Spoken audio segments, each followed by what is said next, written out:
গাজীপুরের টঙ্গীর বিশ্ব ইজতেমার মাঠে সংঘর্ষের ঘটনায় মৃতের সংখ্যা বেড়ে 4 জনে দাঁড়িয়েছে। বুধবার সচিবালয়ে সাদ ও জুবাইরপন্থীদের সঙ্গে আলাদা বৈঠক শেষে বিষয়টি নিশ্চিত করেন স্বরাষ্ট্র উপদেষ্টা জাহাঙ্গীর আলম।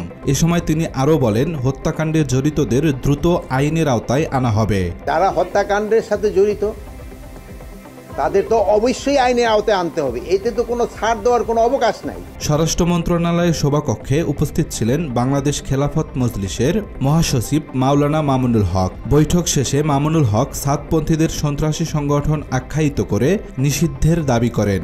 সাদপন্থীদেরকে একটি সন্ত্রাসী সংগঠন আখ্যায়িত করে তাদেরকে নিষিদ্ধের আমরা দাবি জানিয়েছি।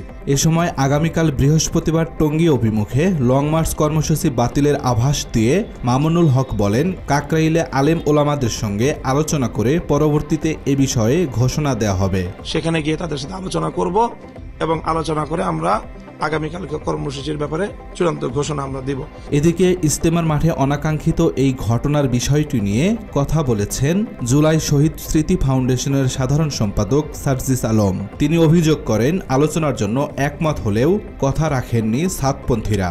তারা এইসব কোনো কিছু তোয়াক্কা করে, যেটা হলো যে সেখানে এই দখলের বিষয়টিতে সেদিকে চলে যাওয়া হলো এবং ফাইনালি এখানে একটি সংঘর্ষ ঘটল। অন্যদিকে এই রক্তক্ষয়ী সংঘাতের জন্য মাওলানা সাদপন্থীদের অনড় অবস্থানকেই দায়ী করেন বৈষম্য বিরোধী ছাত্র আন্দোলনের সমন্বয়ক হাসনাত আব্দুল্লাহ। বিষয়টি নিয়ে ফেসবুকে দীর্ঘ পোস্ট দেন তিনি। ইজতেমার মাঠে সন্ত্রাসী কর্মকাণ্ডের জন্য সাদপন্থীদের দায়ী করেন জুবাইরপন্থীরা। বুধবার রাজধানী কাকরাইল মসজিদ প্রাঙ্গণে নিহতদের নামাজে জানাজা এবং বিচারের দাবিতে সমবেত হয়ে বিভিন্ন স্লোগান দেন তারা।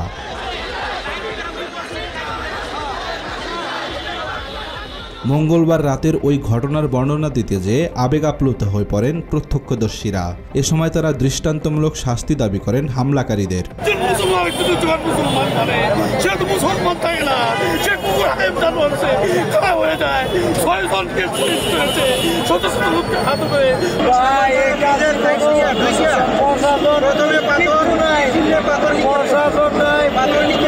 ঘটনার সুষ্ঠু বিচার না হলে কঠিন আন্দোলনের হুঁশিয়ারি দেন টঙ্গী ইজতেমার মুয়াজ্জিম এবং ভিক্টোরিয়া পার্ক মসজিদের খতিব মুফতি আমানুল হক।